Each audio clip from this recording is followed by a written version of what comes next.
देखिए immediate control तो उसे नहीं बोला जा सकता, क्योंकि तकरीबन उस ऑपरेशन में 13 से 14 घंटे लगे।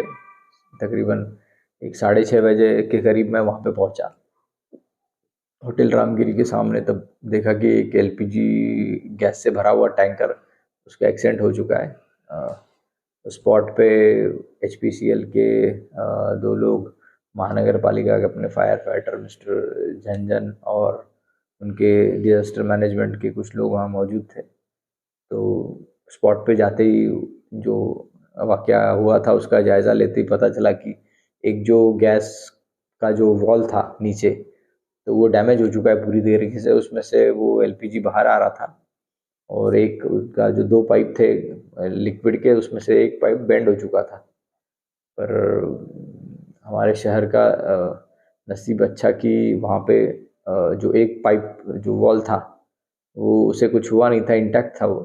तो वो अच्छी बात हुई कि हमें एक मौका मिला कि जो बाकी जो एलपीजी है उस टैंक में उसे बाहर निकालने के लिए। तो इस जद्दोजहद में तकरीबन हमको 13 से 14 घंटे लग गए। पूरा कंट्रोल करने के लिए 13-14 घंटे लगे, पर घटना स्थल को जिस तरह से आपने पहुंच के कवर किया अच्छे से, तो नागरिक बहुत खुश है। उनके लिए क्या कहना है? देखिए कि जब हम वहाँ पे पहुँचे तो सिचुएशन बहुत ही ख़राब होते जा रही थी। महानगर पालिका के टैंकर कंटिन्यूस पे अपने फायर टेंडर से पानी डाला जा रहा था ताकि सिचुएशन कंट्रोल में रहे, वो एलपीजी गैस डिज़ोल्व होते रहे जल्दी जल्दी।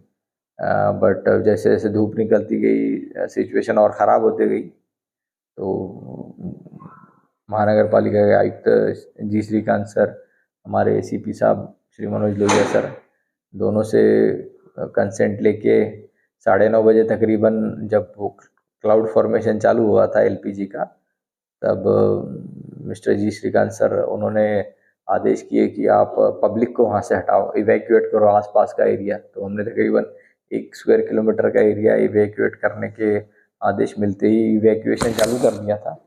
महानगर पालिका के बसेस ने उसमें काफ़ी हेल्प की हमको, और पुलिस प्रशासन के जितने हमारे ट्रैफिक और पुलिस के अधिकारी और कर्मचारी वो तकरीबन 1 किलोमीटर के घेरे में डटे रहे, और उन्होंने वो ट्रैफिक को इधर वहाँ से डाइवर्ट कर दिया, और जो स्पॉट था वहाँ पे किसी को आने नहीं दिया। अगर सिचुएशन वर्स्ट हो जाती और ब्लास्ट हो जाता तो तकरीबन 1.5 लाख लोगों की जान उसमें खतरे में थी।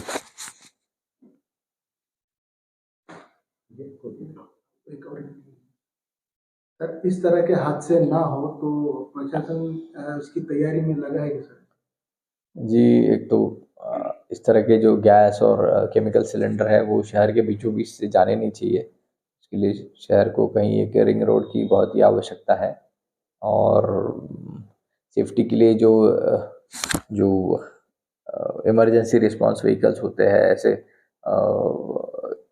आप एलपीजी हो, सीएनजी हो या फिर कोई केमिकल लेके जा रहे हो, उसकी जो स्टैंडर्ड ऑपरेटिंग प्रोसीजर है वो यहाँ के जो लोकल डिजास्टर मैनेजमेंट अथॉरिटीज़ है उनको इसकी पूरी जानकारी पहले से हो, ऐसा हमें लगता है।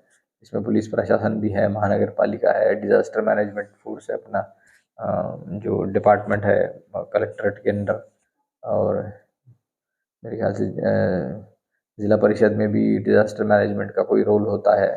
तो इन सबको हमको ट्रेनिंग की ज़रूरत है सख्त।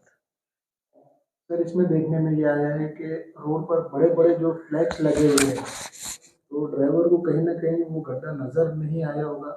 महानगर पालिका ने ये कहा है कि शहर का कम से कम 500 करोड़ का नुकसान हुआ है उस दिन।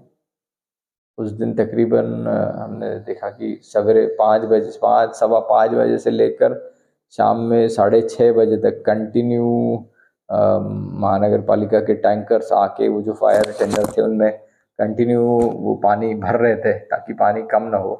अगर पानी कम पड़ जाता तो वहाँ वो उस उससे क्लाउड फॉर्मेशन होके कोल्ड बर्न्स भी हो सकते थे, या फिर कोई चिंगारी हवा की वजह से वो क्लाउड अगर आगे सरकता, वो क्लाउड ज़मीन के लेवल पे ही आगे सरकता है, वो ऊपर नहीं उठता कि हवा एलपीजी हवा से वज़नदार होता है। अगर वो हवा की वजह से वो क्लाउड ऐसे सरकता तो हमें खुद हम सब लोग, जी श्रीकांत सर, हम और बाकी जो HP के जो वहाँ पे इंजीनियर्स थे, बाकी बजाज और गरवारे के इंजीनियर्स थे, MIDC के जो ऑफिसर्स थे वो वहाँ पे मौजूद थे। हम सब लोग वहाँ पे मतलब हमारे सभी की और बाकी सभी लोगों की भी जान वहाँ पे खतरे में थी।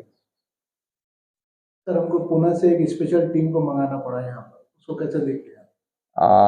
NDRF की टीम को बहुत ही मतलब वो पहुँचे बट तब तक बहुत देर हो चुकी थी और तब तक सिचुएशन पे काबू पाया गया था। तो NDRF की टीम का मूवमेंट भी हमारे लिए बहुत ज़रूरी था, उनका मार्गदर्शन भी ज़रूरी था, बट वो आने में बहुत लेट हो गए थे वो। और तब तक हमारे जो लोकल ब्रेव हार्ट्स है कि हमारे मैं नाम लेना चाहूँगा स्पेशली HP के James, mister Srinivasan, mister Jhunjhunu, बाद में एक स्वप्निल सरदार MID महानगर पालिका के, खुद जी श्रीकांत सर और हम लोग वहाँ पे स्पॉट पे मौजूद रह के वो एक एक मिनट की वहाँ पे डिसीजन लेने की आवश्यकता थी वो हमने जगह पे ही ली। और इसमें बजाज कंपनी के और गरवारी और बाकी एक दो कंपनी के जो हमारे MIDC के जो प्रोफेशनल्स थे उन्होंने हमें काफ़ी हेल्प की उसमें। वो जो होजेस थे, वो पाइप था, वो लोकली अवेलेबल करा के जब तक वो इमरजेंसी जो व्हीकल थी जब तक यहाँ पे नहीं पहुँची तब तक हम जद्दोजहद करते रहे। उसके बाद थोड़ा सा जैसी वो व्हीकल पहुँचा जिससे हमने क्विकली वो LPG वो एक्सीडेंट हुआ था उस टैंकर से लेके दूसरे टैंकर में हमने वो ट्रांसपोर्ट किया।